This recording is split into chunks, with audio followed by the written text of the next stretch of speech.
Olá a todos, esse é mais um Blá Blá Blá. Blá blá blá. Blá.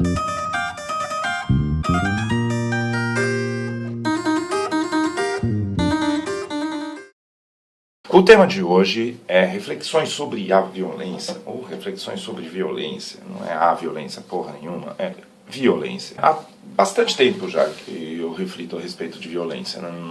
Não é de hoje. Mas eu não vou colocar aqui um total das minhas reflexões, etc. Eu acho que esse tema é algo que pode ser destrinchado em outros temas e acabar não ficando um vídeo tão extenso.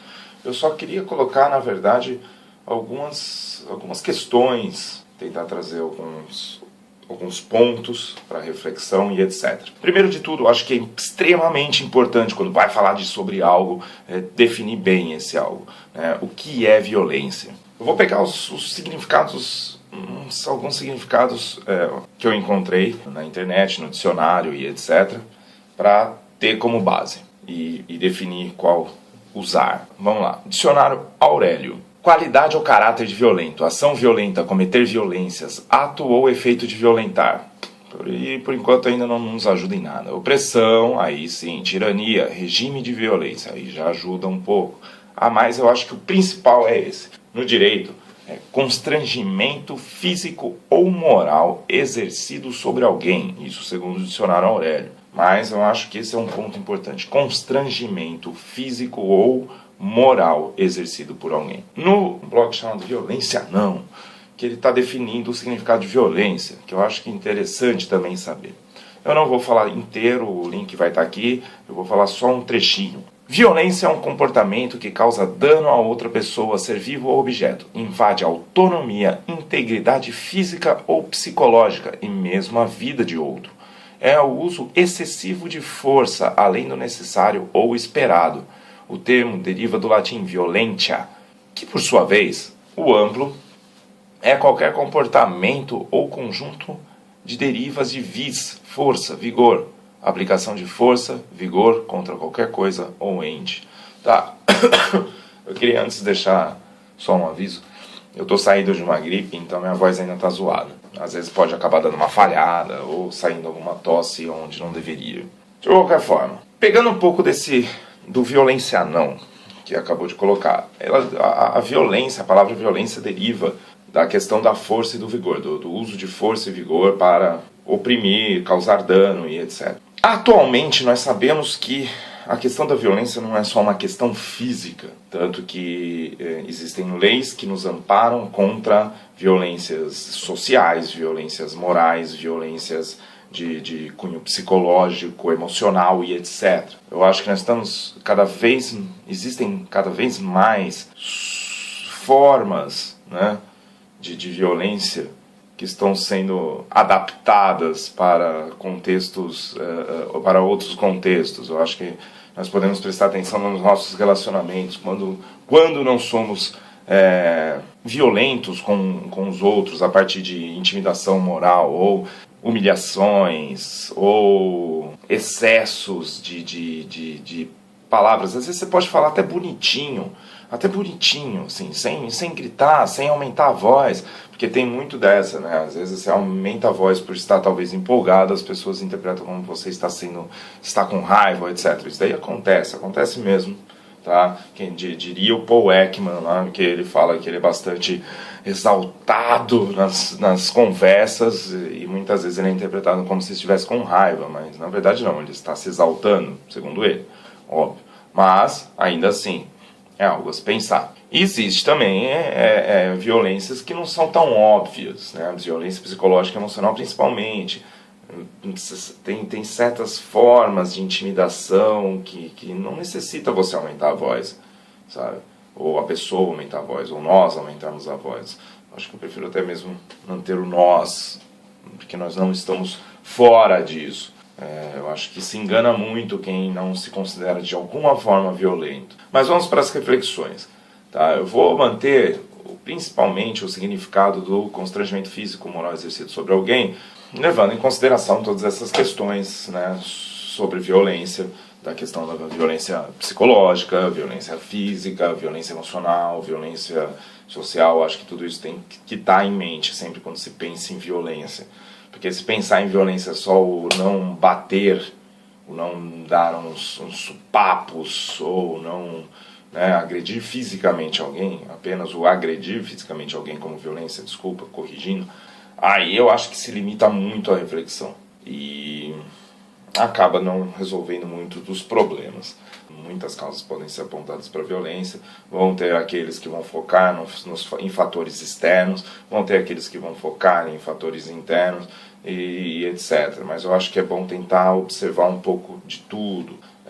Primeira coisa, vamos pegar um exemplo da questão da violência social, a desigualdade social em questão de renda. Isso gera violência, ou é um tipo de violência. Claro que é um tipo de violência a partir do momento que deixa certas pessoas na miséria, ou seja, causa danos emocionais, físicos e etc. a outrem. Ao mesmo tempo, você tem uma outra questão, querer se sentir superior ao outro. Aí que começa a pegar a questão da violência. A sensação de superioridade. Eu acho que esse é um ponto que eu queria trazer de reflexão.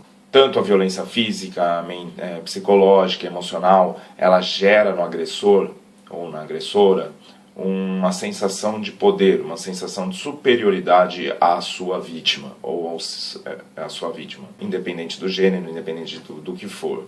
Essa sensação de superioridade acaba sendo, de certa forma, prazerosa também.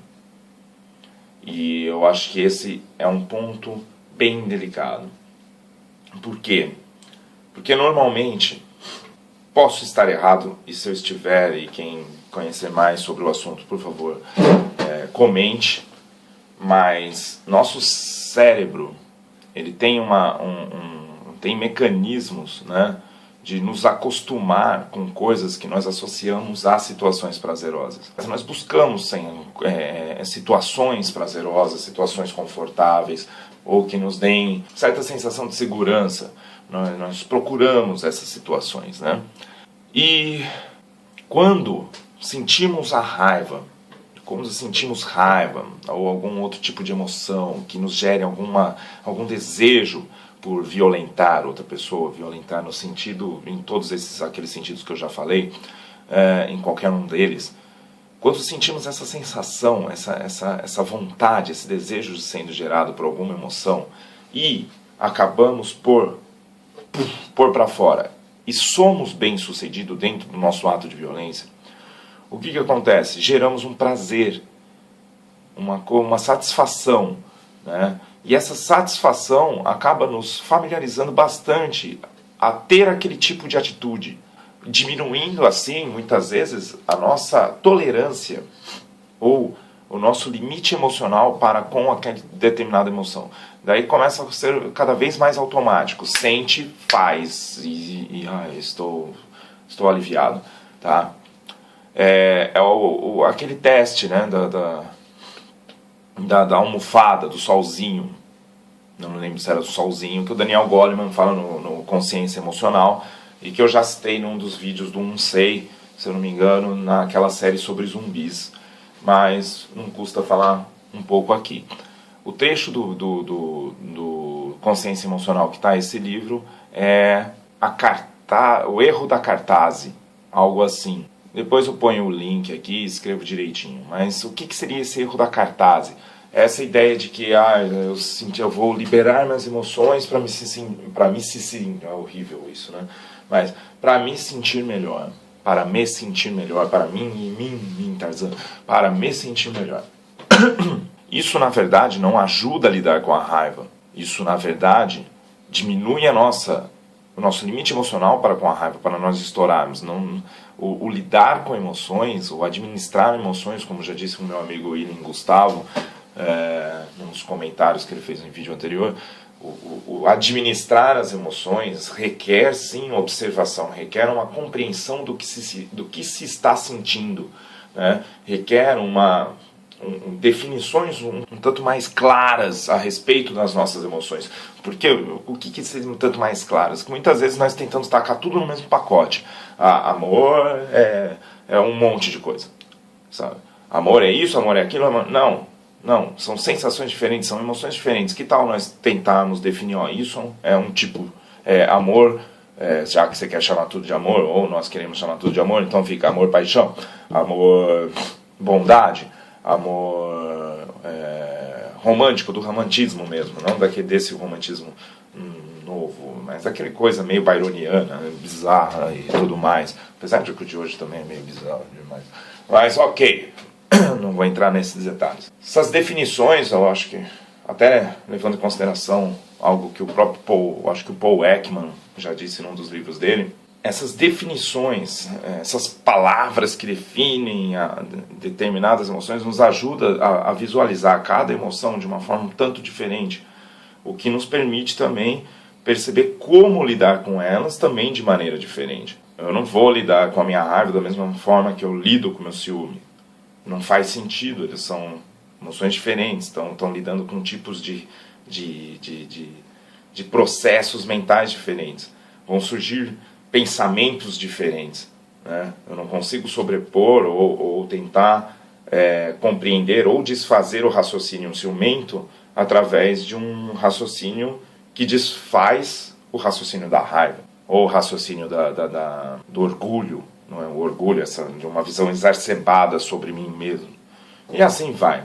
Eu acho que um dos pontos também a respeito da violência, que isso vem refletindo bastante, principalmente quando dou aula para criança e etc. Mas não é tão diferente da aula para adultos e adolescentes. E não é tão diferente das minhas experiências quando eu paro para pensar nos meus surtos de raiva que eu já tive em algum momento ou outro. Surtos de raiva é quando eu sinto raiva, quando eu acabo brigando com alguém em termos, whatever que temos, porque nós temos todos aqueles atos de violência possíveis. Então pode ser psicológico, né, usar a fala para tentar humilhar alguém, para tentar e tudo mais. Quando isso ocorre, normalmente ocorre justamente não, né? Mas uma das possibilidades que eu vejo é a nossa incapacidade de lidar com as emoções, de lidar com nossas frustrações. Às vezes nós estamos tanto desejando que algo aconteça de determinada forma e não acontece, bate frustração. Isso é muito comum quando se dá aula, assim. É interessante tanto na parte minha como professor ou na parte dos alunos. Mas é muito comum também em relacionamentos. Quando você está esperando algum tipo, por exemplo, você programa na sua cabeça um tipo de fim de semana que você gostaria de ter. E é óbvio, quando você vai lidar com a outra pessoa, você está lidando com um indivíduo e ela também vai ter os desejos dela. Ou dele, né, no meu caso dela. E isso acaba tendo conflitos, né, naturais, que uma conversa aberta, né, entre um e o outro já ajudaria. Mas muitas vezes nós não estamos tão abertos assim. Muitas vezes nós estamos muito... Puta, eu acho que isso vai ser muito legal. E o outro não vê como muito legal. E acaba gerando frustrações. Essa incapacidade de lidarmos com essa frustração, de pensar nossos sentimentos, de pensar nossas emoções, de alterar nossos raciocínios. Porque quando nós estamos com uma emoção muito à flor da pele, nossa mente começa a trabalhar em raciocínios que corroboram com ela. E se nós não estivermos atentos, se não tivermos uma meta-atenção nisso, se nós não estivermos observando nossa mente, nós acabamos entrando nesse fluxo e acaba virando merda. Nós vemos isso muito em casos de ciúmes, por exemplo. Gera todo um processo de raciocínio, de pensamentos, de fantasias a respeito que corroboram com o nosso ciúmes. Fala, eu tenho certeza que a pessoa está me traindo, eu tenho certeza. Não tem porra nenhuma, mas por causa de toda a fantasia que nós criamos, todo esse raciocínio ciumento, acaba achando que tem. E se nós não treinamos nossa meta-atenção, se não treinamos essa atenção nos nossos processos mentais, nos nossos raciocínios, nós nos encaminhamos para isso. Então, às vezes eu acho, muitas vezes eu acho, que essa incapacidade de lidar com frustrações, com certas emoções, etc., porque causa incômodo, né? Essas emoções causam incômodo normalmente, tipo ciúmes, raiva, e nós queremos muitas vezes nos livrar dela o mais rápido possível. Ela acaba gerando, justamente por esse incômodo, uma vontade de se livrar. E o nosso impulso inicial de se livrar não é com pensamento a longo prazo, é com pensamento a curto prazo. É uma busca pela sensação de satisfação, de de ter soltado aquilo. E isso é perigosíssimo. Nosso pensamento a longo prazo, ele não é um pensamento extremamente natural. Se nós não treinamos em situações de pico emocional, nosso pensamento ele se torna realmente mais a curto prazo possível. Então, temos que pensar a longo prazo também, temos que nos acostumar a pensar a longo prazo. E o pensar a longo prazo envolve um pensamento geral, um pensamento que leve em conta outras pessoas, não só a nós mesmos. É importante isso. Por quê? Porque durante um pico emocional de raiva, pode até parecer para nós muito, naquele momento do pico emocional de raiva, muito razoável humilhar alguém. Só que o que isso causa em nós? O que isso causa para os outros que estão vendo? O que isso causa para a outra pessoa que está sendo humilhada? É realmente o que nós queremos? Todos essa rede de efeitos, eu acho que tem que ser pensada. Não é por uma questão de, senão eu vou me sentir culpado. Não, não é isso. Não é esse medo que deve nos impedir, mas é realmente um planejamento. O que eu quero para a minha vida, o que eu quero para mim. Eu quero continuar tendo uma mente que é violenta nesse sentido. Eu quero me acostumar com esse tipo de reação. Eu quero diminuir minha tolerância para com as minhas emoções para com as ações externas, os fenômenos, tornar o meu limite emocional cada vez menor. É essa a minha intenção. O que isso gera? Quais as possibilidades que isso gera? É sair um pouco, às vezes, do nosso romantismo e outras coisas mais, que nos faz acreditar que certas emoções são tão bonitinhas, tão fofas. Eu não estou falando que sentir é errado, de ficar se sentindo culpado. Eu estou sentindo raiva, eu estou culpado. Não, vai tomar no cu, não é isso que eu estou falando. Só que o sentir nós vamos sentir, certo? Beleza. Só que o que nós fazemos com isso? Aí que está o ponto. Aí que é um ponto extremamente importante de se pensar. Para finalizar, então talvez eu acho que a consciência emocional, como eu já disse num dos vídeos do blá blá blá sobre educação, talvez seja algo muito importante para se ter como matéria, alguma matéria que ajude a entender mais a questão emocional, etc., como matéria mesmo de colégio. E não como algo do tipo, o professor de português vai tratar isso no assunto dele, o professor de artes vai falar um pouquinho sobre isso, o professor de matemática, uma hora ou outra fala. Eu acho que devia existir algo mais sistemático para ajudar crianças, adolescentes a se tornarem adultos mais capazes de administrar suas próprias emoções. Bem, é isso. Essas foram algumas reflexões. Tudo bem que teve várias afirmativas, mas ainda assim eu acho que essas afirmativas são mais questões. Quem puder colaborar com alguma coisa, por favor, escreva comentário ou vídeo resposta ou qualquer coisa do gênero. Agradeço a atenção. Curtiu o vídeo, curta, inscreva-se no canal. Valeu, até segunda-feira no Sei. Falou!